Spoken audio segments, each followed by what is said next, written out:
Hi and very welcome. My name is Mary. This is my channel Lumi LevelUp and I'm a luxury lover on an average income trying to be more mindful with my money. And I'm dressed somewhat differently right now than you see on the thumbnail because I'm going to film an unboxing today. But after I filmed my Q&A, I noticed that I was talking way too much and that I had way too much footage for just one video. So after I asked you on Instagram if you would prefer to get one super long video or rather two more normal sized ones, you decided for two videos. So I split the videos in the middle, and obviously I did not film any kind of intro portion for the second part because I didn't intend to do two parts. We'll jump right into the questions and I will film some more little clips in this look because when I prepared for the first video, a few comments slipped through my preparations, through my notes, and of course I want to get them included as well. But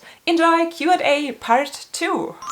Going on with a person many of you might know from YouTube as well, the lovely Lula Westlux, previously Lula LV. She asked, if you could only keep 2 or 3 pieces from your collection, which one would you keep? She had 2 questions, but that was question number 1. And since I had a hard time to pick my favorites, I thought I'll just make a financially mindful decision.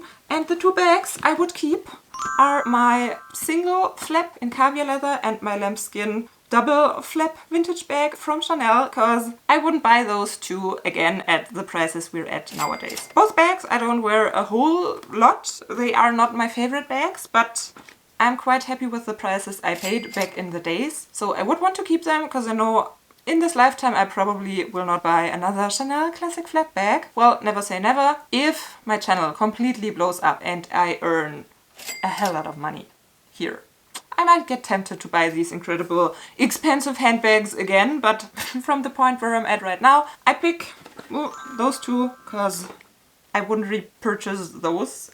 And all the other bags that I highly enjoy are at a price point that I probably would still be willing to pay if I really would want to get them again. Lula's second question was any advice for someone planning their first big luxe designer purchase? And here I have 2. Just refer to the Louis Vuitton Neverfull. The camera stopped recording because I'm already talking for 30 minutes and then I always have to push the record button once again. So I have to recommend the Louis Vuitton Neverfull, which was my second ever luxury bag purchase. And even though I paid around 500 euro back in 2011 and the prices are 3 times of that now, I still think you get a lot of bag for the money, especially since the bag now comes with a smaller pouch inside as well. Back when I bought my Neverfull bags, which I own in all 3 canvas prints, they did not already have that pochette. It definitely was worth the price I paid, but I still would recommend it as a great first luxury bag because it is so much bag, it is such a practical bag. If it turns out you're not a luxury bag person, hold on to it for a little while and you will be able to sell it on and get most of your money back, or if you hold on to it for long enough, even all of your money. So I think this is the perfect beginner bag to see if you do enjoy spending money on bags and if you want to keep doing so. So that would be my recommendation. Then we have one of my YouTube besties with a touch of luxury who I actually already met when she was visiting Germany with her husband. Her channel is linked for you down as well. She asked, out of your collection, which bag would you recommend the most for others to get?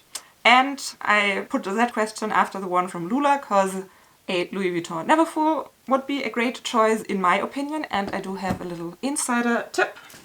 If you don't want to spend the bucks on the Louis Vuitton Neverfull, the Fendi roll totes, they have a very similar shape, a very similar functionality, and you can find those at even better prices on the preloved market. I think I only paid 120 for that one in excellent condition, and I'm so madly in love with it because it does what a shopper tote is supposed to do. And the pop-off collar, there have been different designs out of that bag with the brown Zucca print as well, that multicolor Zucca print and some other designs as well. And I think this is a great shopper tote as well, way more underrated when it comes to the prices. So this is my secret tip that I would recommend to everyone. And then we have a whole bunch of questions from Stephen K8858. With Stephen it is a very interesting story because Stephen is from the same hometown as I am. He was the first person that actually made some kind of connection to real life. We did not know each other from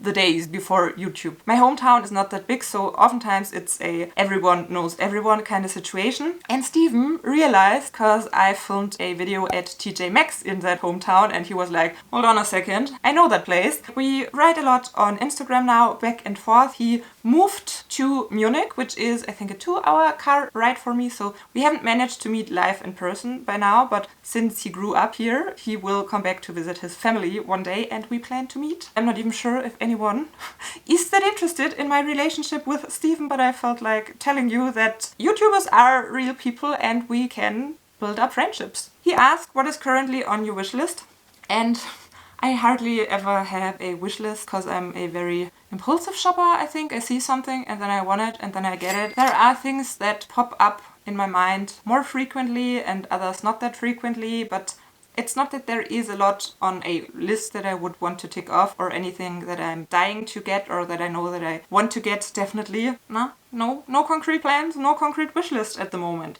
Then Steven asked, what is your favorite brand? What is your favorite brand if you only could pick one? That's a tricky question. From the aesthetics, I would say Chanel. I love Chanel looks, but I don't love Chanel price points. And if I only could pick one, and that would mean for the rest of my life I only was allowed to buy from that brand, I could not pick Chanel because I couldn't afford to keep buying from that brand. Back in the days it would have been an easy choice and it would have been Louis Vuitton, which takes up the biggest portion of my collection. Most of my pieces are Louis Vuitton, but their quality keeps decreasing whilst their prices keep increasing. I stepped back from shopping with Louis Vuitton a lot lately, at least brand new, because a lot of the pieces I ordered brand new, they had quality issues, and wow, I'm so hypocritical whilst I'm saying that.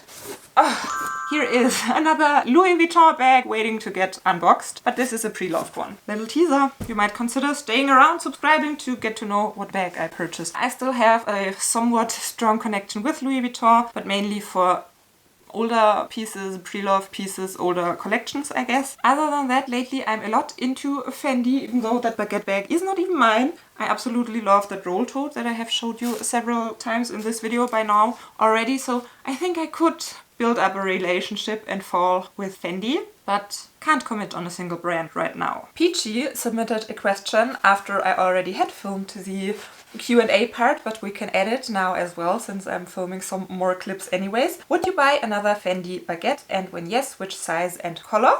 Which is referring to, where is it? I think there. The Fendi Baguette bag we already talked about quite a lot in part 1 of this Q&A. I'm not entirely sure. This one is rented, as we discussed in part 1. I will have it the entire March and then we'll send it back. I do like a lot of aspects of that bag, but there are some that I don't like that much as well. Full review and in-depth thoughts are going to come. I'm not completely against getting one, but I don't have concrete plans on getting one either, so I would not know which size or color to go for. Possibly I would be even open for a vintage one. As most of you might know, I'm a huge pre-loved lover, so maybe we'll see a vintage baguette in my collection one day. Then Steven is asking, after everything that happened, would you buy at Vestiaire Collective again?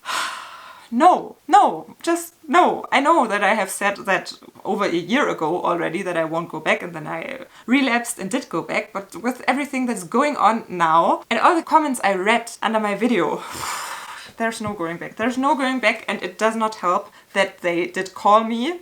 I think I might have not been clear enough in my call video, and I did get quite some critical comments under that second video that they didn't actually make up for anything, and I'm a little bit confused because I did not say anywhere that they did make up for the things they do or that I will go back or anything like that. No, I won't go back. I cannot forget what they have done to me and what they are still doing to a lot of other people. That call just took place for public damage limitations, I know that. I didn't get an apology 1 year ago when I had an issue with a bag with them. I did not even get my money back from them back then, so I know that I just got that call now because my video went a little bit viral. So No, no, no, no, no. Another Vestiaire Collective question that somehow slipped my notes when I was initially filming from Natasha3412. How will your shopping habits change now that Vestiaire is out of question? Do you know any other places where deals can be scored? Luckily, I already stepped back quite a lot from shopping on Vestiaire in the entire year of 2023 because I had already made so many bad experiences that I did not shop there that much anymore. So I don't think we will see a huge change happening this year because I already stepped back from them so much. Unfortunately, I have not already found another preloved platform that is internationally operating. I do enjoy a lot recently Vuitton Vogue. They are located in Germany and they seem to offer shipping within Europe. Not entirely sure about the shipping fees though. I really like them and haven't made any bad experiences with them so far, and I'm still looking out for a new internationally operating preloved platform that I can share with all my subscribers, but I don't have any recommendations so far. Then Stephen is asking, what was your first ever luxury purchase? And it was that Speedy 35 in monogram canvas from Louis Vuitton. It was the first luxury bag I bought and actually the first luxury item ever. I did not start with SLGs or something else. I jumped right into it with the bag that I bought from my first ever salary as a waitress whilst going to college.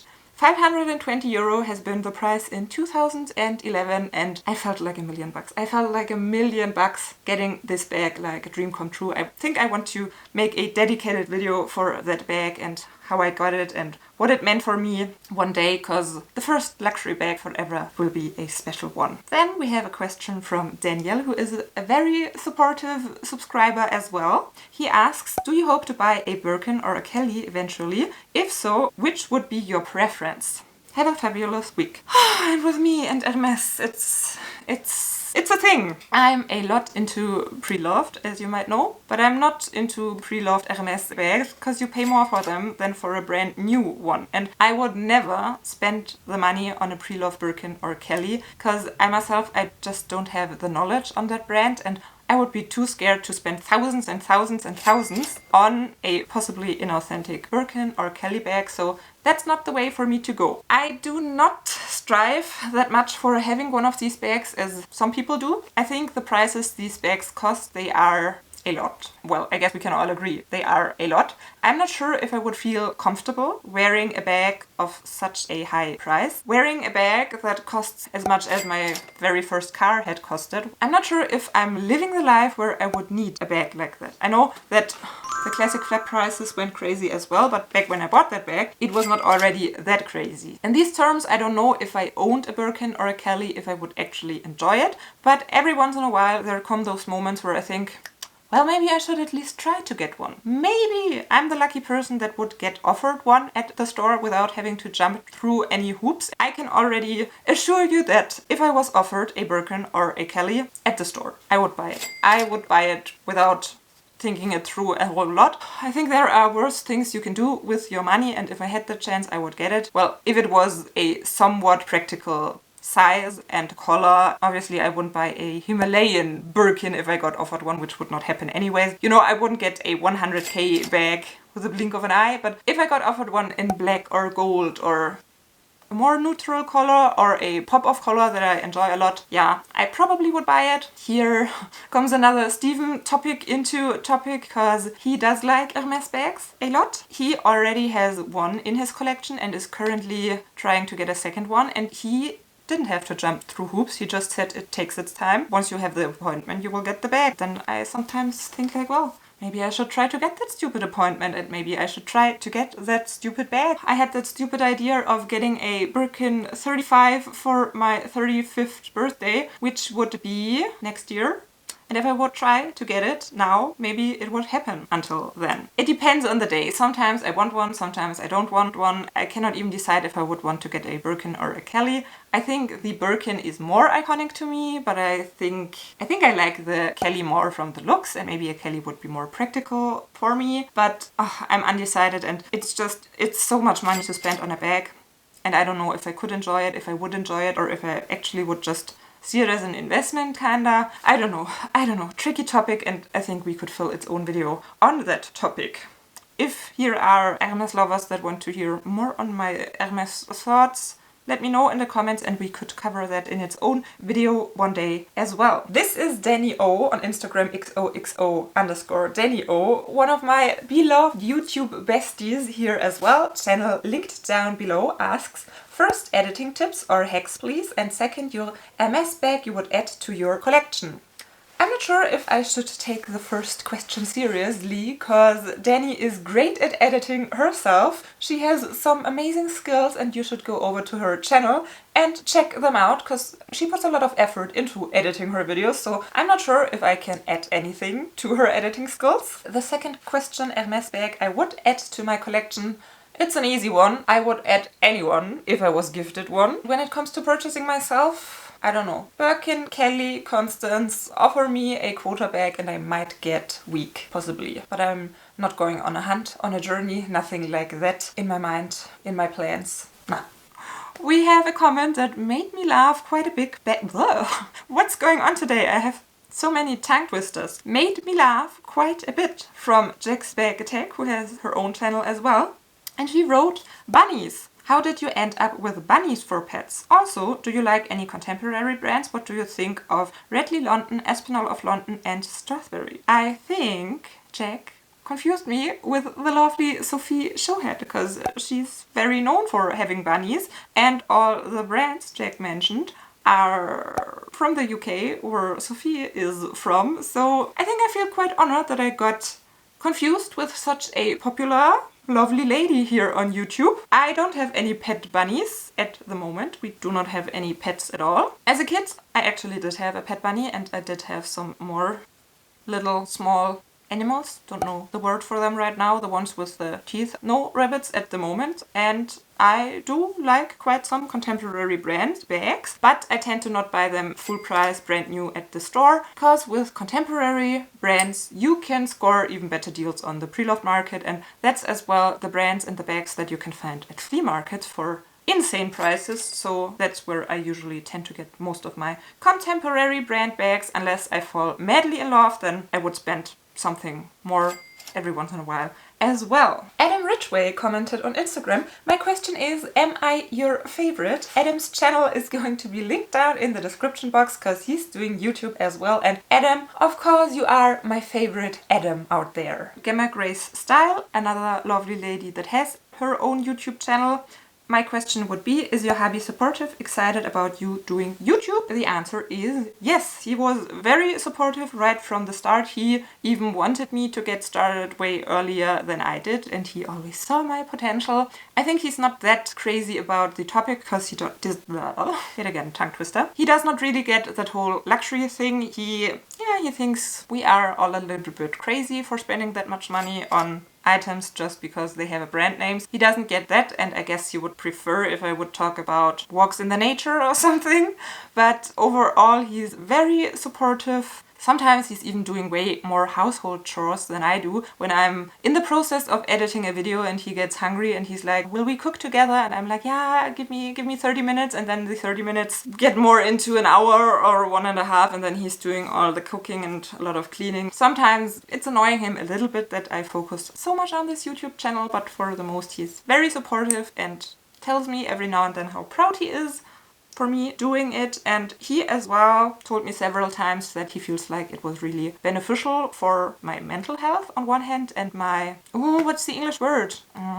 Selbstbewusstsein. I know that word, but I can't think of it right now. Well, that I'm more confident. It was good for my confidence. I think that's it. Then we have 2 more questions from Steven that refer to my husband. That's why I put them after Gemma's question. Most important question, will we ever see hubby? Not only a sneak peek in the Bräuninger mirror. He's referring to a Christmas vlog I did where there was one little scene where you could have a sneak peek at my hubby. I had to laugh so hard because when I looked at the stats of that video, there was a spike at the scene where hubby was in the reflection of a mirror. So many of you went back to that little scene to get a glimpse of him. I hope that we will get him in front of the camera one day because he's incredibly funny. He can make people laugh and I just know that you would love him. You would love him so much, and I think the day will come, but not sure when. Several times he has been very close to coming in front of the camera, but then skipped last minute. Sometimes he's doing some very tiny, fun cameos in my videos, but that's something he doesn't like to plan. It's just when I'm filming and he's around and he has a stupid idea, he sometimes jumps into the background or yells something from the off. But yeah, I think the day will come and I think we have to make it worth it. So I don't know, let's say something super crazy. If we get this video to 200 thumbs up, I will make him get in front of the camera. He doesn't know about that now, so I can't promise that he'll actually do it, but let's try it. The last question, Stephen wants to know, how or where did you meet your husband? And here I have to disappoint you. I'm not going to tell you that story in this video because I actually already told the story in a Q&A video. No, I think I didn't. I didn't. I think I just teased it, but said I will tell it in another video and then never told it in another video. That would be a very nice story to tell together with my husband. But to put it out right away, I was the one who went to him and spoke to him, so yeah.